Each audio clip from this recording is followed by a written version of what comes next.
welcome to my toilet review of the docu-series about Naomi Osaka that is now on Netflix. This is a short docu-series with 3 episodes, around 40 to 30 minutes, 30 to 40 minutes, totaling less than 2 hours. And it's about the tennis player Naomi Osaka, that is from Japan, although she lives in the States. And it's about her journey. I guess since she's around 20, 22, when she becomes US Open champion and then becomes #1 in the world, her struggles with the fame and whatnot.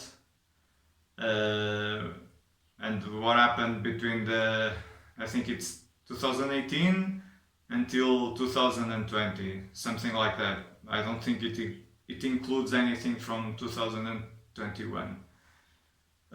Honestly, I'm disappointed with this docu-series. Not a lot disappointed, because how can someone that, although she's famous in the world, has done a lot for her age, but she's only 23, I think.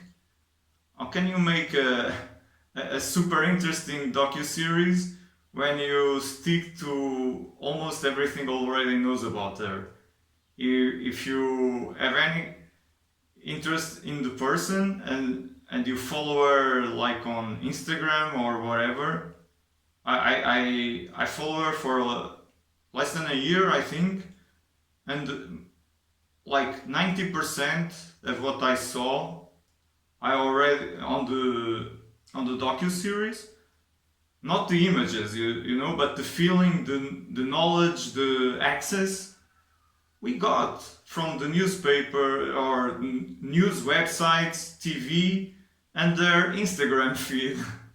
So honestly, there are several issues with this docu-series. First, she's young. There's not a lot. They are 2 years, 3 years of a 23-year-old person. It's not a lot to get in a interesting docu-series. Then, although you can make an interesting docu-series about half a year of somebody's personal life or some sport, like they did with one season of F1, they did with one season of cycling for Movistar. Yeah, and in this case, they stick to almost everything you know, so it's almost nothing new. They don't go deep into the issues that she had. You know, I guess she wasn't interested, or wasn't. She didn't want to people to dig deep and expose that. So I don't see why they made the documentary. Just because she's famous? And I'm not seeing that many people on Netflix were asking for a docu-series about her. Maybe if it was a docu-series about Roger Federer, Serena Williams, and they would document their entire career, you know, or pitting Federer against Nadal or Djokovic. Sorry, I butchered that name. You know, or they would have to dig deep into a lot. I think almost the only thing that not the only, but they went a little bit deeper. It's why she was using face masks with the black people that were killed by the police. You know, she explains why she's doing that, and it's the first time she makes a decision for herself. For sure, it wasn't the first time. But in her words, it's almost like that, you know? She's saying, I was always a follower, now I'm leading, whatever, you know? They should have showed more. You know, Netflix has a lot of sports docu-series. films and series, well, sports documentaries, films and series that are great, like Icarus, Drive to Survive, the documentary about Movistar that I'm always forgetting the name. I always change the name in Spanish. And the one about the bulls.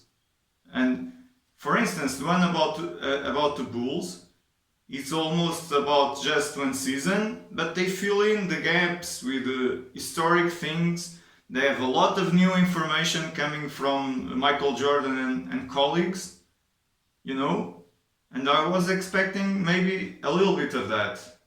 No, nothing like that in this documentary, you know?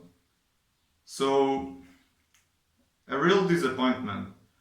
And going by my rating, I have to give this at least 4 poop emojis. It's real stinky, you know, not worth the time of. It's short, you know. If they have a second season with 3 more episodes like this, I'll probably check them out to see if it's more interesting. I doubt it will be, but I think for the people in general, nobody should watch this. Honestly, I'm sorry, but skip it. So now I'm going to flush to take the stink away.